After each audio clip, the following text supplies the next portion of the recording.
Hello students, welcome to GRD classes. और आज के इस लेक्चर में हमारा ये क्वेश्चन है जो बहुत ज्यादा बच्चों का डाउट था लास्ट क्लास में। तो स्टार्ट करते हैं इस क्वेश्चन को। तो कहते हैं कि यहाँ पर C1 से लेकर C7 तक सारे कैपेसिटर 1 माइक्रोफेराड के हैं, ठीक है। तो हम इसको किस तरीके से रीड करते हैं? तो सबसे पहले रीड करने के लिए मेरी रिक्वेस्ट है, इसको ध्यान से देखो सर्किट को। तो यहाँ पर ये this is C4, this is C4 not C6। C4 and C5 are in parallel combination because ये एक जॉइंट हो गया और ये एक जॉइंट हो गया। तो सबसे पहले C4 और C5 को सॉल्व कर लेते हैं। तो C4 and C5 in parallel. अच्छा, अगर ये पैरेलल कॉम्बिनेशन में है तो पैरेलल का फॉर्मूला होता है C4 plus C5 equal to C45 बन जाएगा, ठीक है। Which is equal to 1 + 1, you will get 2 microfarad. Okay. अब यहाँ पर एक जॉइंट ये है और एक जॉइंट ये आपको नजर आ रहा होगा। तो यहाँ पर हम सबसे पहले क्या करेंगे, C3 और C7 को एक मर्ज करके नेट कैपेसिटेंस निकाल लेते हैं, क्योंकि ये दोनों किसमें बच्चों, सीरीज में है। तो कहता है कि C3 and C7 in series combination, you can say 1/C37 बन जाएगा। और ये बन जाएगा 1/1 + 1/1, यू विल गेट 2/1। तो C37 की जो वैल्यू बन जाएगी वो 1/2 माइक्रोफेराड बन जाएगा। आई होप कि यहाँ तक आपको ये क्वेश्चन क्लियर होता है।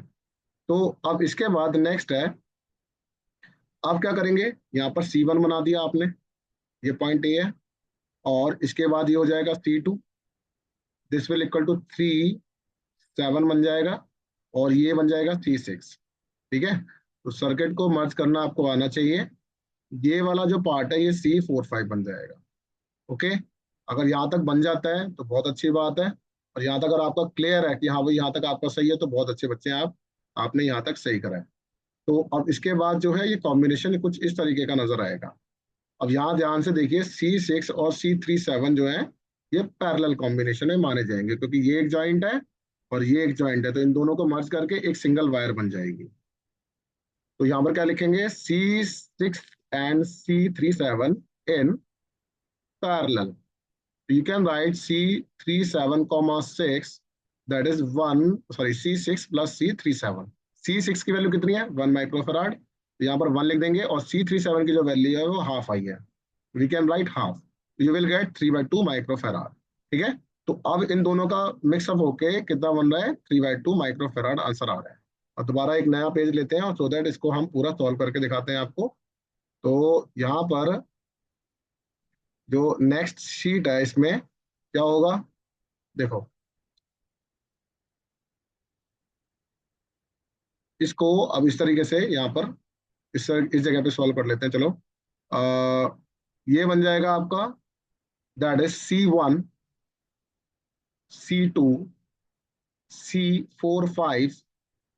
और बेटा यहाँ पर ये जो बनाया है सॉल्व करके, you will gate C37 6, C37 6।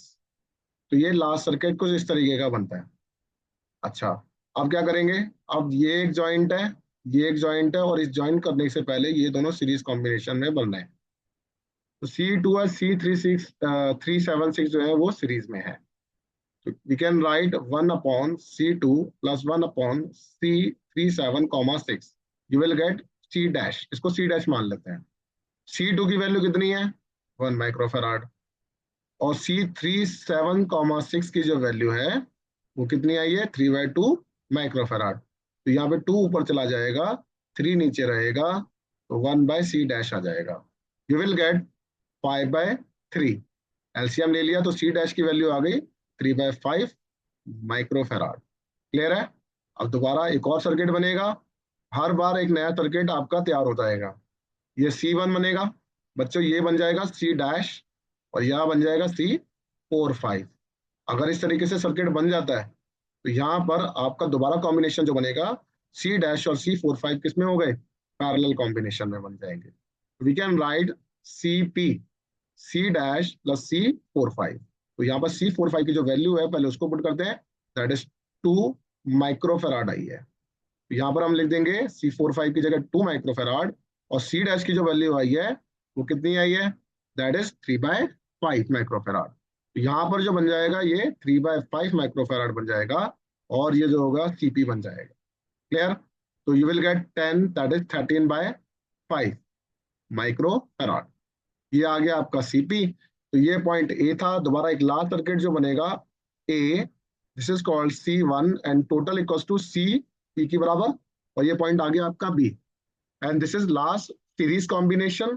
तो you can write 1/CAB, 1/C1, 1/CP, and C1 की जो वैल्यू है वो 1 माइक्रोफेराड है, क्योंकि सारे कैपेसिटर 1 माइक्रोफेराड के थे इनिशियली, और सीपी की जो वैल्यू आ रही है वो 13/5 आ रही है। तो वी कैन राइट 5/13, उल्टा हो जाएगा, तो 1/CAB बन जाएगा।